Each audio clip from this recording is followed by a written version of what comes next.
We simply cannot allow people to pour into the United States undetected, undocumented, unchecked. And complete the dang fence. This bill that we will sign today is not a revolutionary bill. Cast down your bucket where you are. We come from France. And I am, adamantly against illegal immigrants. They're coming in by the thousands, just unbelievable. A wall is an immorality. Who are you rooting for? Those masters of the universe are at it again. You maniac! You blew it up!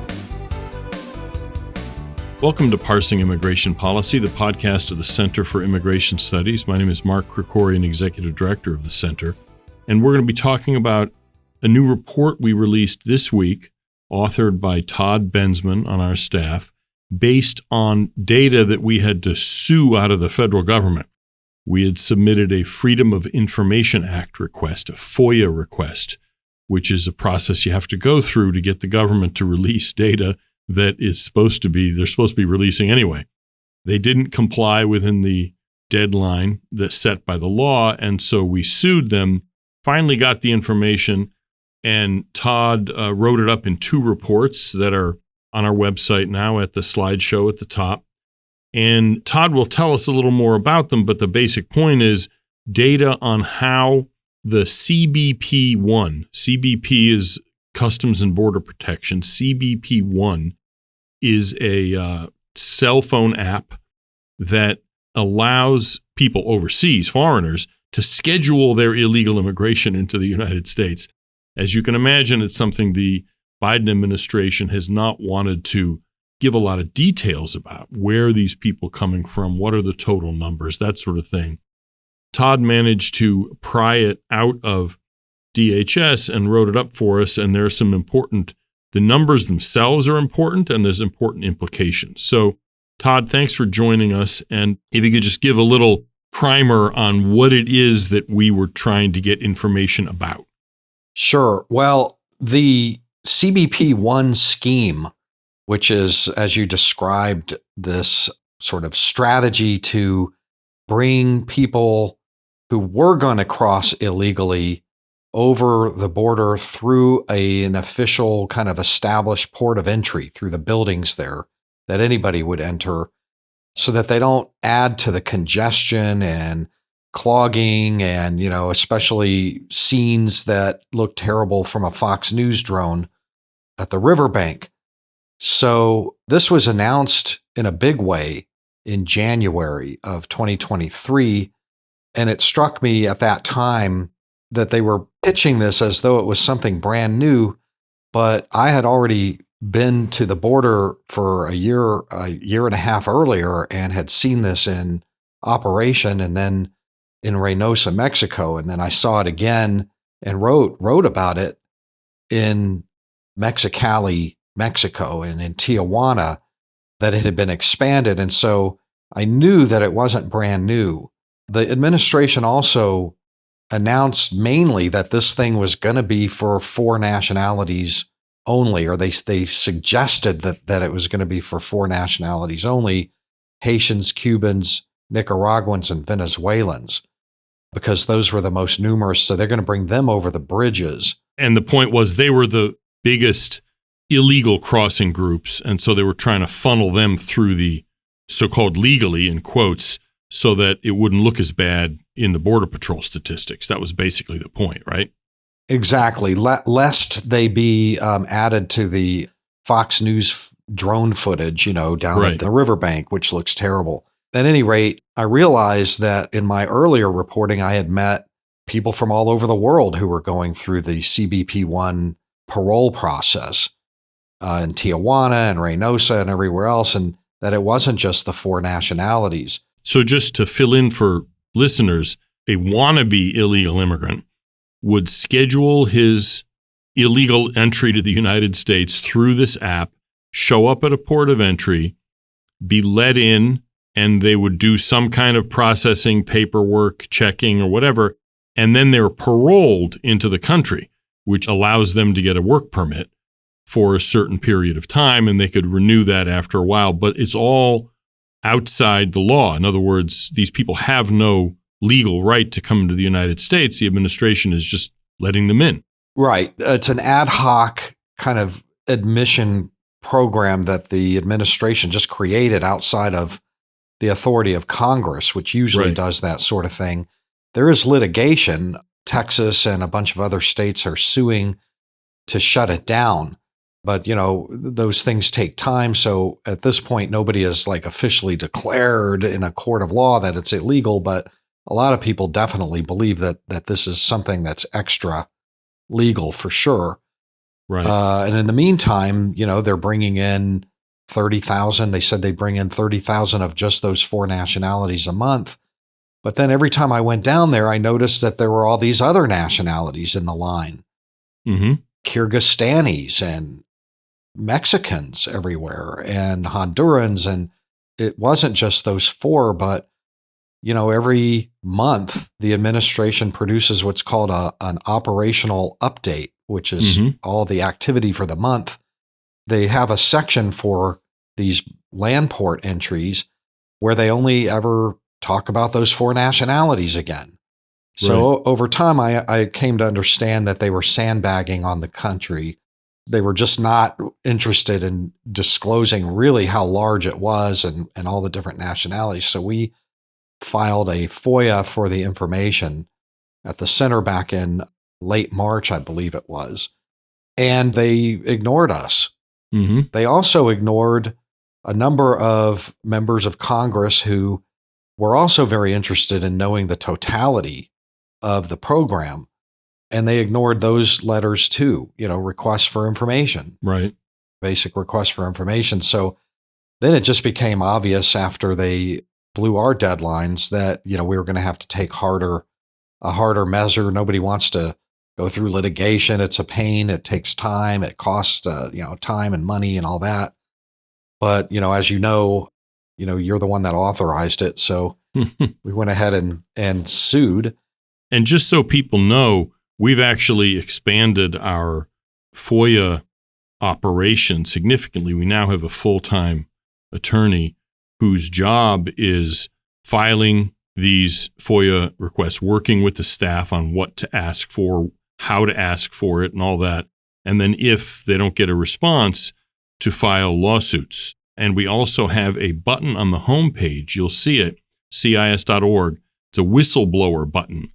And that does kind of relate to the FOIA issue too, because it's not just for, say, people inside the administration who have information that would be useful for us. We have a secure email address for you to send it to if you think there's something that needs to get out there. But part of that also is if you are in the bureaucracy and you know of information that should be publicly available but isn't being released. In other words, information that we could submit a FOIA request for. That also is that secure email address to get in touch with our FOIA director so that we would be able to know specifically what to ask for, in what words, what file, what information, because that's the way you have to do it. Otherwise, they're going to play with you and not give you what you need. So what we did here is you knew what we wanted and worked on the request for FOIA, but I just wanted to insert that if there are people listening here who are in DHS or DOL or Health and Human Services or any other agency, and you know of information that would be important to get out to the public, we have a secure way of your alerting us to the existence of that information. We don't want people to be compromising themselves or breaking any rules, but it helps in preparing and submitting FOIA requests to know exactly what memo to ask for and what data to request. And that's what you did here. So let's just get the sort of first top level findings. How many people have been let in over the land borders through this CBP One scheme and given parole, including work permits, and just let go into the United States? Right. Well, we can say that we know that now. Right.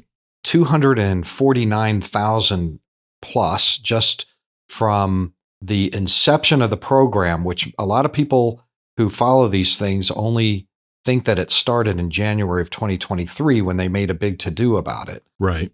but it dates back to May of 2021 is when they actually began it. So if you include 2021, 2022 numbers, the total comes out to be about 249,000 through August. And then we know that in just the month of September, there were probably another 30,000. So, it looks like about 275, 280,000 altogether for the span of time. And just to make clear here, too, this report is following up on earlier data you got about a different group of people using the CBP One scheme to be let into the country, even though they have no right to be here. But instead of walking across the border with Mexico, which is what your new report is about, there was a separate group that are literally allowed to fly from their home countries, fly right over the border into interior U.S. airports. And that's like similar in size, right? Right. And all of this is just part of what the administration calls its Lawful Pathways strategy, that where they're going to create safe, orderly, humane, lawful pathways for illegal immigrants, people that would otherwise cross illegally, to just come in, I'll put in air quotes, legally or lawfully or whatever into the country. And that one involves a whole other set of nationalities. Right. Those are a much more restricted, limited set of nationalities, but they keep expanding it. And this one allows you to just not even go into Mexico on, the grounds that it's really dangerous to go through Mexico. You can apply for this in some safe third country or your home country on the app, put in all your biometric data and everything, and then schedule for a travel authorization. If you get a travel authorization from Washington, you buy your own air ticket and fly into, the data showed 221,000 people through August, January through mid-September. Right. Had taken advantage of this from 4 of the countries to 43 U.S. airports. The administration, or CBP, is still fighting us as of the time of this recording on the locations of those 43 airports, saying that it's, protected sensitive law enforcement information or something like that. We're not finished by any stretch with that, trying to get that number, those details about which airports they are. But between the two programs, we're looking at, 470,000 people, at least, probably in excess of 500,000, most of them just in the 2023 period, who have been brought in sight unseen, either into U.S. airports or just spilling out from land port buildings into the country. Yeah, and to be clear, these are people who have no right to come into the United States. This administration is essentially bypassing Congress's authority and just letting these people in, even though there's no basis for it. So, right. And so, we're talking 500,000 people, and that's just one piece of the illegal immigrant flow that this administration has let in. So, as you said, your new reports are the ones who have been coming over the land border using this CBP One app to schedule their illegal immigration. They're coming from a whole bunch of countries, not just the 4 countries the administration talks about. What kind of range of countries, and why is that important? Right. Well, the range of countries surprised even me. I've been meeting the immigrants in my field research on the bridges, and I knew that there were a lot of Mexicans, but then not that long ago, I met Kyrgyzstanis in my hotel, Matamoros, Mexico, and they were all on the CBP One app. And then I met some other, from all over the world. I've met them. Just for people who aren't geography geeks like I am, Kyrgyzstan is, during the Soviet period, they call it Kyrgyzia. It's former Soviet Republic in Central Asia that borders on China. Right. And, it's in a dangerous neighborhood with Tajikistan and Afghanistan and Uzbekistan as well. And there are a lot of terrorist organizations that are active, very deadly, and running around through all those borders. And it's really all quite porous over there. And many hundreds of people from those countries fought for ISIS in Syria and are returning fighters. And, there's a higher risk. And I counted of the 97 countries in total that had been allowed appointments and then approved for parole into the country. Right. That of those, there were 24 that were of countries of national security interest that are on a U.S. designated list because of those kind of problems in those countries. We don't really know who they are, so we tag people from those countries, or we're supposed to, for enhanced security vetting and interviews. And it's unclear at this point. One of the questions we raise in the reporting is that, we don't really have an answer about like what they're doing for security vetting on these people. Right. They're supposed to run them through criminal database checks. We know that. But I mean, if you've never been in the country before, there's no crime that's detectable because you've never been here. So unless you're on a terror watch list, and not everybody is, who's a bad guy, you're just going to be, ushered right into the country. And so we just wanted to raise that as the national security issue that a lot of Homeland Security professionals believe that it is. And members of Congress and, a lot of regular people are worried about this right now because of the war in the Middle East. And even before there was a war in the Middle East that was maybe inflaming passions of people that were crossing the border. Well, there's always been a war somewhere in the Middle East, even before the current one. That's true. And so, we point out that there are these 24 countries that we know are on the list, and those are beyond Central Asia, places like Iran, which is very much part of this war, and Lebanon, where there's Hezbollah, and, places like Yemen and, Syria. There were some Syrians that showed up, and Iraq, some Iraqis. And it goes on like that, a lot from Mauritania and a few from Bangladesh and Egypt and Morocco, Pakistan, Sudan, and so forth. So those are countries that I don't think the administration was eager to publicize or boast about. Look how we're helping all of these Uzbekistanis. There's like 1,800 of those. And look how we're helping, that nobody was boasting about that. It took a FOIA litigation to just pry that out. And hopefully, it'll better inform the public about what questions to ask next time there's a press conference or whatever. Yeah, and the important point here is that we get, at least some illegal border crossers from some of these countries. And you wrote a whole book on, how our security apparatus responds when an illegal border crosser from, let's say, Syria or one of these other countries where terrorist groups are active, what security agencies do. In other words, they do interviews with them, that kind of stuff, see whether they're just regular working stiffs, which is, bad enough if they're illegal aliens, or whether they're actually represent some kind of threat.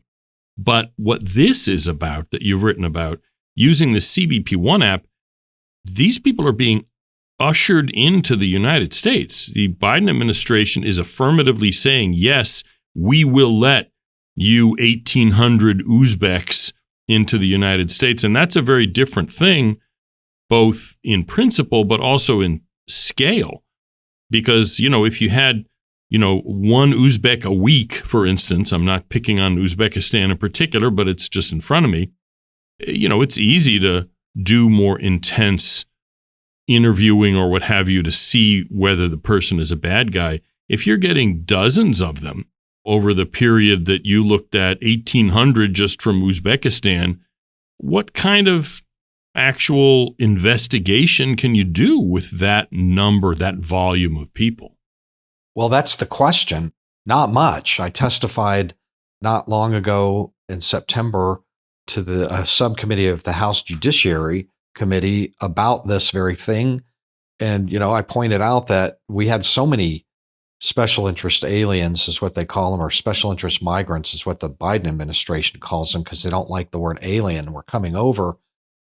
That the system that you just described of interviews and vetting, that when we had 3,000 or 4,000 a year, is just not capable of processing volumes like these.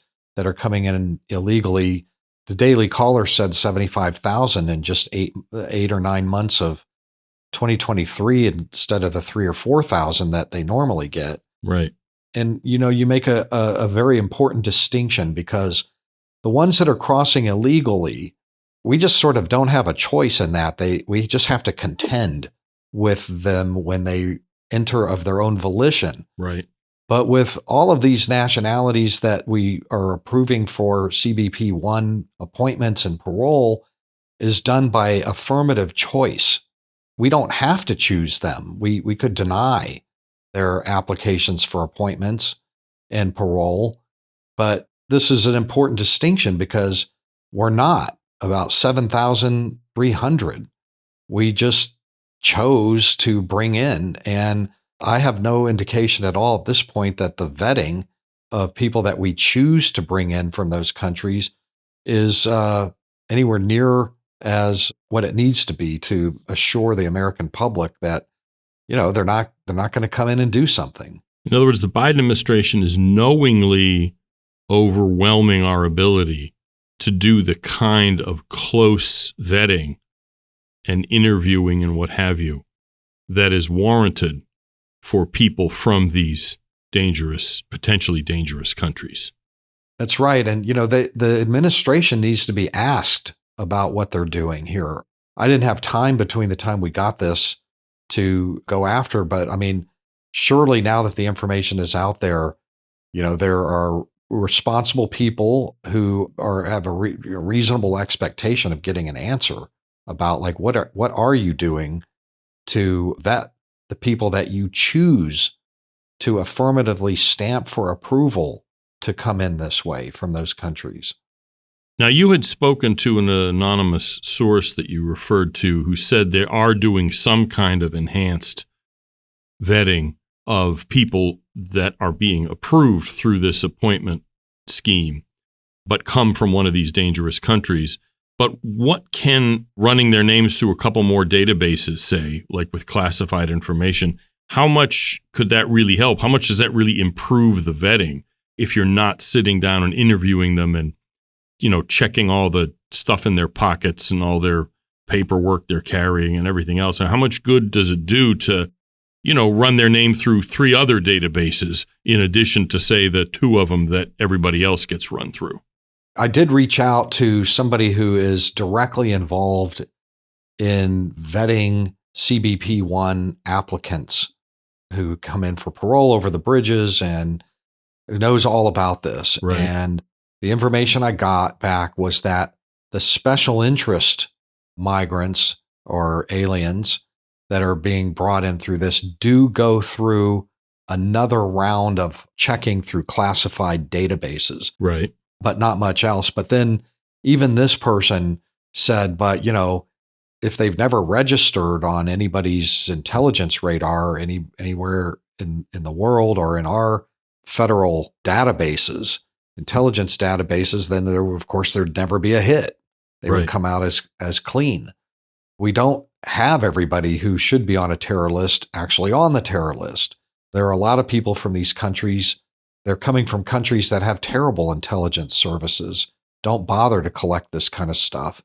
And if they do, they don't share it very well. Heck, they don't even have DMVs, quite honestly. I mean, it's not. Yeah, some of them. Some of it's just the issue of even basic identifying information, let alone a friendly intelligence service. That's right. And, others are going to be hostile diplomatically to the United States. Like, I don't know how they did an intel check on the Iranians that they let in. Right. You can't call Tehran and say, hey, can you do us a solid on this? And frankly, even if they told you something, could you really believe it? You know what I mean? In other words, if you had, I don't know, Iranian or Syrian intelligence say, oh, okay, yeah, we'll definitely give you information about this guy. We looked him up and he's clean. How could you even believe that? Right. I mean, the whole thing is problematic. Even the ones that are coming in illegally. Sure. They go through database checks too. But in the pre-mass migration period, at least we could get an FBI agent eyeball to eyeball with that person in a detention center and spend hours and hours grilling them about where they've been and their associations, et cetera. But, if you've got, thousands of them, you just can't do those interviews. I've done those interviews myself when I was with Texas DPS, and it's very exhausting and tedious to go through and finish one. Right. There's just no way that they're doing this. I don't believe they're doing this, but I don't have that confirmed. Somebody needs to ask that question. Exactly. Yeah. I'm not holding my breath, but hopefully somebody will. Right. And then, there were some other strange, unexplained nationalities that they were granting this to. You're probably going to go there next, I'm guessing, but sure. We had some onesies and twosies from strange places like France and even from England, the UK, come up to our border and ask for a CBP One appointment and parole. Right. We had one or two from Canada. Like, what? Somebody's got to explain to me. Whatever that story is, it's probably interesting. All of those stories are probably interesting, but still you had to have somebody in Washington, somewhere in those agencies, stamp a yes on those applications. And then you had people from Hungary and Poland. And as I point out in the story, these aren't places that are known for persecuting, or they're not even particularly poor kind of countries. And, and the premise behind this whole thing is that they are paroling these people in order for them supposedly to pursue some kind of asylum claim or make some kind of claim for protection, but which may or may not even happen. I mean, it's obviously people are gaming the system, but, if you're from Britain or Canada or France, first of all, if you could just fly here, on a visa waiver, in other words, you don't even need a visa. I don't know, and you don't speculate in the paper, but my guess is some of these are people who could come here, from France or what have you, but I would have to do it as a tourist and they wouldn't have a work permit. And so this is a way to game the system to get employment authorization. I don't know that that's the case, but that's one thing that occurs to me about why you would, use this CBP One gimmick to enter the country illegally, basically, rather than just fly in as a regular tourist. Let's not forget what you're talking about here, the reports that you released this week. These are people coming across the land border from Mexico. So they're not coming from like England and they can't get a hip replacement or something, which is ludicrous enough. But these are people who are already in Mexico.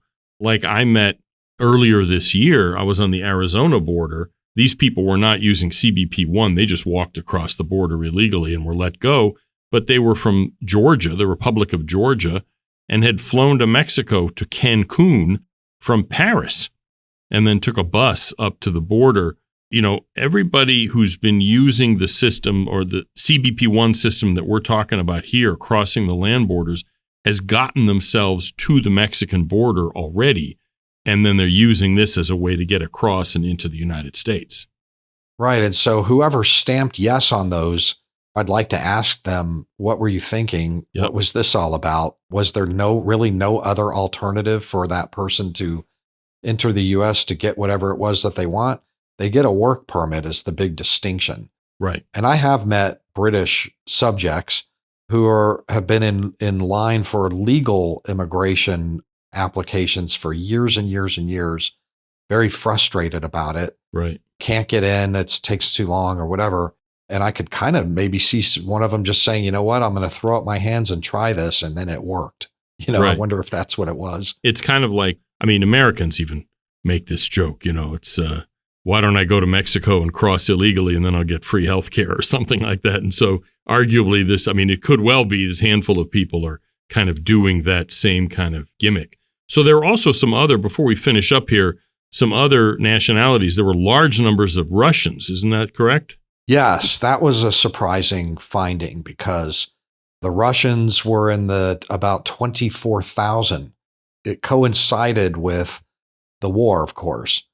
And I have met Russians down there who have explained that, they didn't want to get conscripted into the war. So it looks like these are probably going to be a lot of war draft dodgers from Russia. But, a lot of Russians just came and entered illegally and got in that way. Right. I think something on the order of, another 25,000 at least just crossed illegally in the last year or so, a couple of years. And again, the administration, that's a diplomatic possible implication there, in Russian-U.S. relations. We're trying to run a war over here that you don't like maybe, but, you're taking in our draft dodgers and, we might do something about that if you keep doing it. This despite the fact that fleeing conscription is explicitly not a grounds for getting asylum. So we're letting people in to apply for asylum when they are basically telling us the reason that they're, the basis of their claim is something that's already precluded and they're guaranteed to be turned down. It's crazy. When I was doing some research about the Russians crossing the border, I noticed that their surge coincided with public statements by the president and his spokeswoman that, hey, if you can get yourself to the U.S., we'll give you asylum here. Come on. Right. And Surprise. right after that is when that surge happened. So clearly this is part of some kind of a policy, and they just sort of like smurged it in where you can't really folded it into the blanket, so to speak, so you can't really, nobody can really tell that there's a policy going on in the middle of all this. Interesting. So are there other shoes to drop, as it were, from this particular request for information? In other words, this data is from, is there other stuff in the pipeline? Yeah, there's more coming. But before I go there, there was one other nationality that is really striking. Okay. That they were letting in, and that's Mexican. Oh, right. Nationals. In fact, Mexican nationals ranked, I believe, as the number one CBP One beneficiary of parole. And that is really interesting. There are 57,000, more than 57,000 through August. And I knew that they were letting Mexicans in this because I had met lots of them in line as they were waiting their turn to cross the bridge. And this is unusual. I mean, because, Mexicans don't really qualify for asylum. It's established for many, many years. You never really see very many Mexicans apply for asylum because they're turned down in the 96 plus percentile range. Right. With the presumption is that, well, if you live in a bad neighborhood, you can move to a good neighborhood just as well as somebody in South Chicago could move to, West Chicago and, escape the gunfire or whatever. Right. But here they are being granted in very, very large numbers, 57,000 work authorizations. So I don't know what this is. Somebody needs to ask the administration to explain this, that they owe the American public, if they've created a new work program outside of Congress and folded that up in the blankets where you can't see it either, it gets lost in the creases, then, that needs to be brought out. And, Congress should have a say in something like that. The people should have a say in something like that. I'm not saying it's a terrible thing to let, Mexicans working or anything like that. But I mean, if you're going to do it, announce it. And it doesn't look like they did here, if that's what this is. Right. So I don't know. That's a strange one. Right. So is there any more things we might expect from at least this particular FOIA request?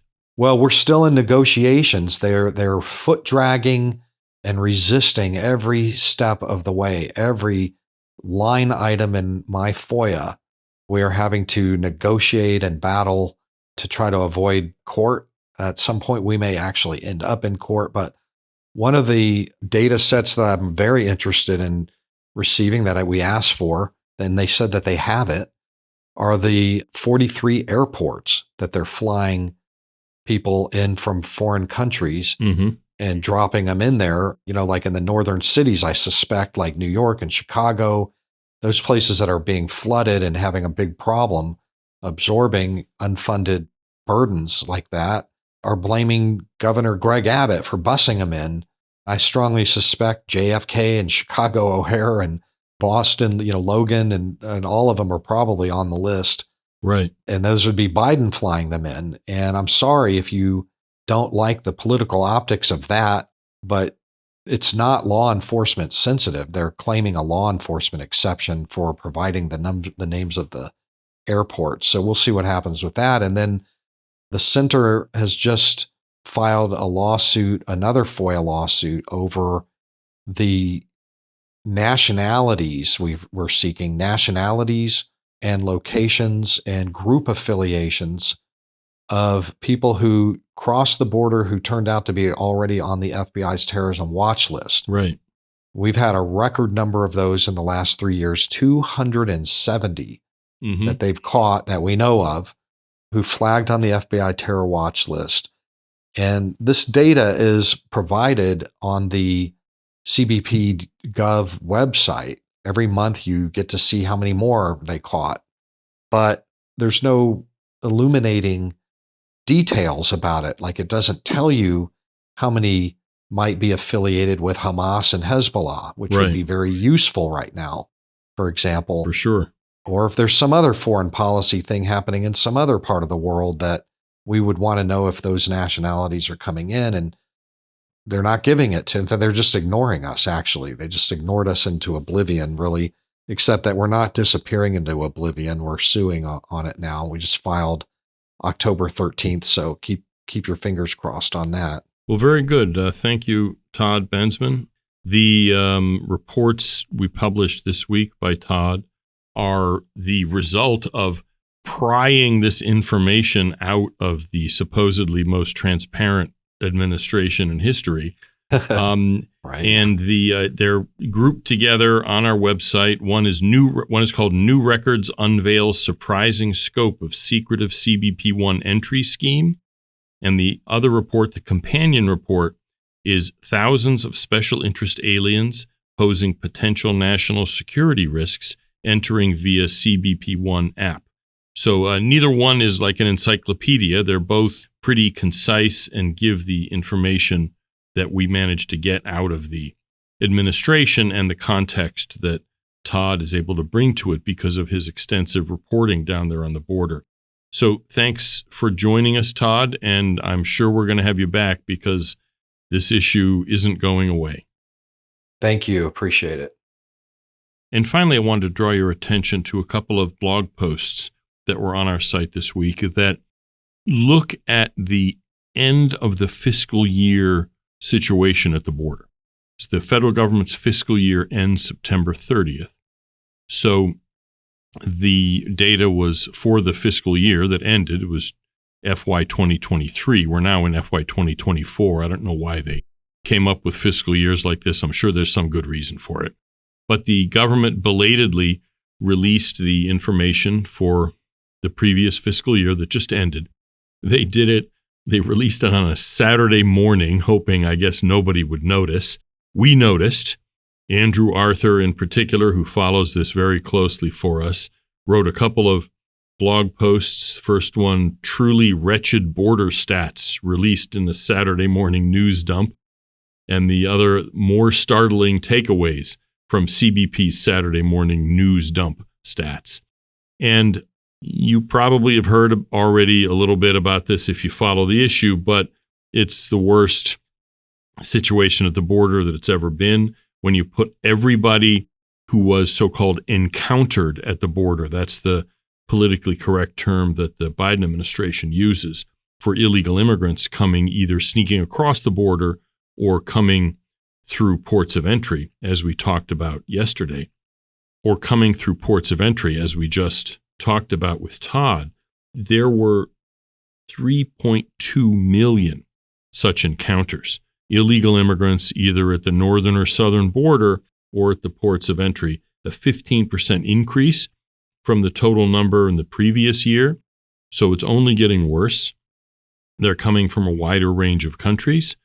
The numbers of illegal immigrants being let in at ports of entry, again, that's the kind of thing we were just talking about, is higher than it's ever been. And the administration is actually, as I'm recording this, asking Congress for millions of more dollars for the border, but saying that what it's going to do with it is speed up the Border Patrol's processing of illegal immigrants coming into the United States. So I'll let you look into the details if you want, but it's bad. It's getting worse. And there was a economics advisor in the Nixon administration, actually the actor Ben Stein's father, who said if something can't continue forever, it won't.